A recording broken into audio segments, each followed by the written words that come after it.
અમદાવાદ શહેરના દાણીલીમડા વિસ્તારમાં દિવ્યાંગ યુવતી પર થયેલા દુષ્કર્મ કેસના આરોપીએ રિકન્સ્ટ્રક્શન દરમિયાન પોલીસ પર હુમલો કરી ભાગી જવાનો પ્રયાસ કરતાને ફાયરિંગ કરવાની ફરજ પડી હતી।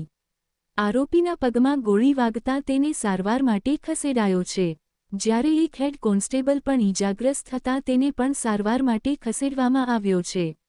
એક રિપોર્ટ ગુજરાત ગીતા દાણીલીમડાની હદમાં એક બલાત્કારનો ગુના બન્યા હતા, જેનો મુખ્ય આરોપી મોઇનુદ્દીન હતા।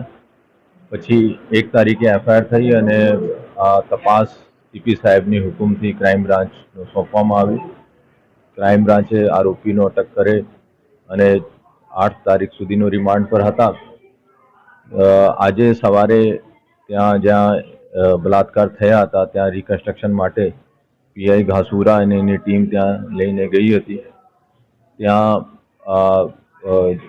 આરોપી છે મોઇનુદ્દીન, એને નીચે કાચનો ટુકડા લઈને આરોપી ને જો અમારા પોલીસ હેડ કોન્સ્ટેબલ છે ભરત રાઠોડ, એના ઉપર હુમલા કરવામાં આવ્યો અને ભાગવાની કોશિશ કરી હતી અને પીઆઈ ઘાસુરા તાત્કાલિક એના પાસે સર્વિસ રિવોલ્વરથી આરોપી ભાગે નહીં અને બીજાનો કોઈ નુકસાન ના પહોંચાડે એના માટે એને પગમાં ગોળી મારી। સર, ખાસ કરીને જે આરોપી છે તે ખૂબ જ ગુનાહિત ઇતિહાસ ધરાવે છે, તેને લઈને શું કહેશો?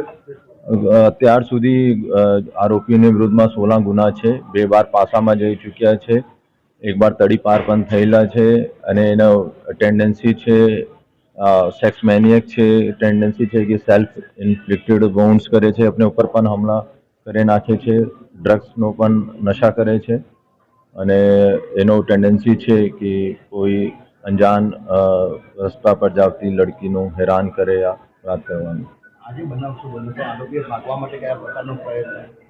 જ્યારે ગાડીમાંથી ઉતરીને એનો જ્યાં સ્થળ બતાવતા હતા પછી આ થોડા નીચે થઈને ત્યાં કાચ પડ્યા હતા, કાચનો ટુકડા લઈ અને ભરત રાઠોડ એના પકડ્યા હતા તો એને હાથ પર ડાબી બાજુ ત્યાં ઘાવ માર્યો અને એનો છોડાવીને ભાગતા હતા અને કાચને લઈને બીજા જો કોન્સ્ટેબલ હેડ કોન્સ્ટેબલ જાપ્તા ટીમમાં હતા એનો પણ નુકસાન પહોંચાડવાની કોશિશ કરતા હતા।